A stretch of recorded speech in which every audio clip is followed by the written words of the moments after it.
Peristiwa lengkong yang mengakibatkan gugurnya 34 taruna Akademi Militer Tangerang itu terjadi pada tanggal 25 Januari 1946.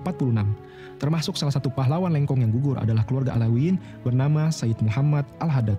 Bagaimana mungkin beliau dituduh sebagai antek penjajah, menyakiti hati keluarga para pahlawan dengan mengatakan, buktinya kagak ada satupun keluarga mereka masuk dalam syuhada Indonesia. Coba.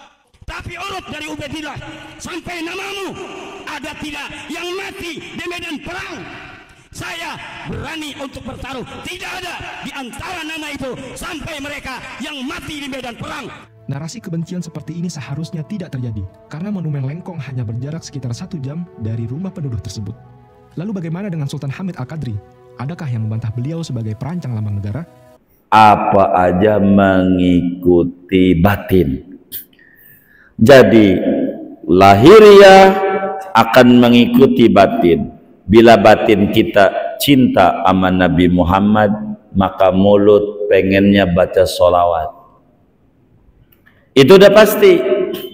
Kalau batinnya sama Nabi kurang, maka mulut berat baca sholawatnya, berat. Begitu. Saya demen baca sholawat, baca yasin demen. Kalau ada tahlilan, apalagi malam ketiga, itu sih karena besek, bukan karena mau baca Quran. Karena apa? Besek ya namanya ya? Iya besek. Sembako, sembako. Bukan begitu. Karena batin itu mengikuti lahir. Begitu. Lahir malam keempat, nggak ada besek, nggak datang dah, nggak datang. Begitu. Ada yang kayak begitu tuh? Enggak ada, alhamdulillah.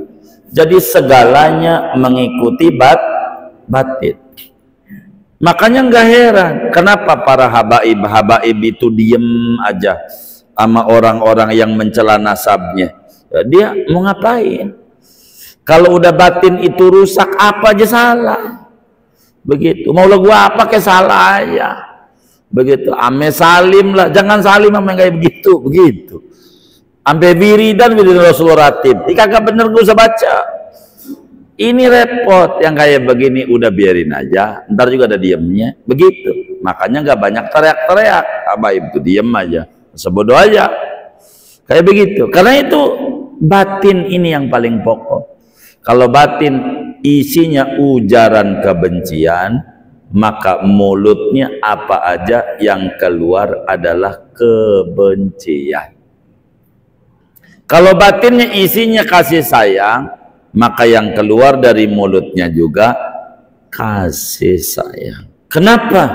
Mata solahatis sarirah, solahatil alaniyah, la mahalata. Fa inna zahir abadan yakunu tabi'an lil batin, solahan wa fasadan.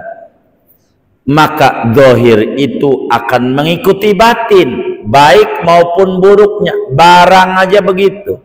Di mana ada kualitas, ada harga. Begitu ya. Kualitas itu ngomongin komposisi batin.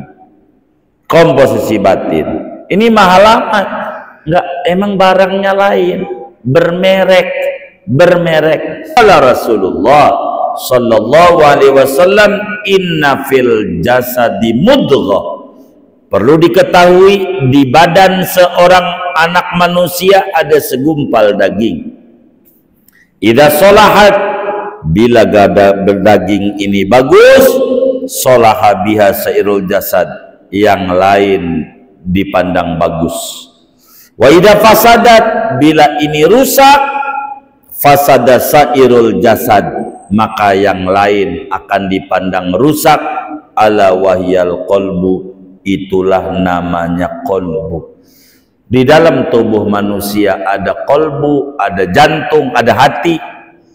Bila hati ini bagus, maka yang lain jadi bagus. Bila hati ini rusak, maka yang lain jadi rusak. Orang yang pamer, orang yang sombong, orang yang dengki, orang yang apalagi sum'ah, ini semuanya berangkat daripada batin yang rusak. Batin yang rusak. Batin itu dalam rumah. Akhlak-akhlak mulia namanya sofa, guci, kursi, apalagi cermin, apa aja aksesoris rumah. Tapi kalau rumah itu banyak kabang-kabang, banyak sampahnya, lalu dikasih sofa, tidak menarik. Tidak menarik. Tetap aja bakal bermasalah. Kenapa?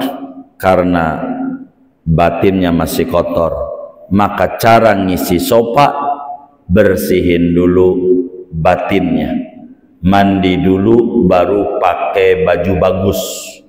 Maka dandani dulu batin itu supaya sehat. Bagaimana cara mendandani batin supaya sehat? Satu, dia harus rajin puasa. Cara mensehatkan batin, demen puasa. Terserah puasanya. Apa puasa Daud? Apa itu puasa Daud? Puasa sunat, paling tingginya puasa, yaitu sehari puasa, sehari enggak.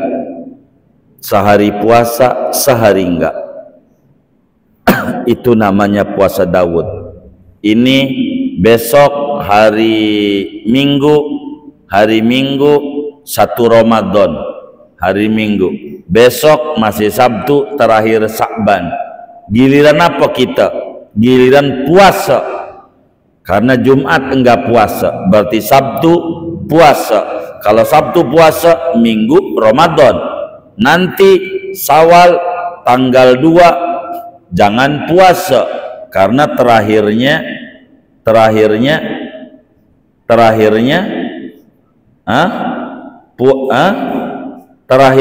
ini namanya puasa Daud.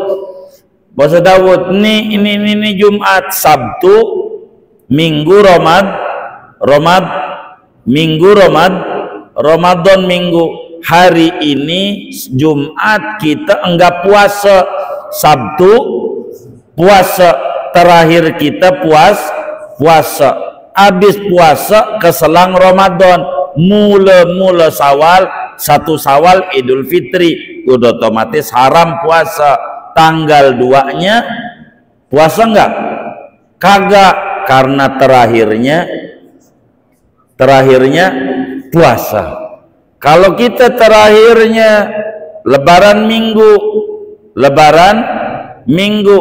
Jumat tadi puasa, besok Sabtu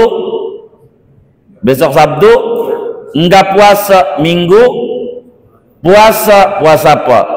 Ramadan. Sabtu terakhir hari sebelum Ramadan kita enggak puasa, maka tanggal 2 Syawal puasa. Begitu terus.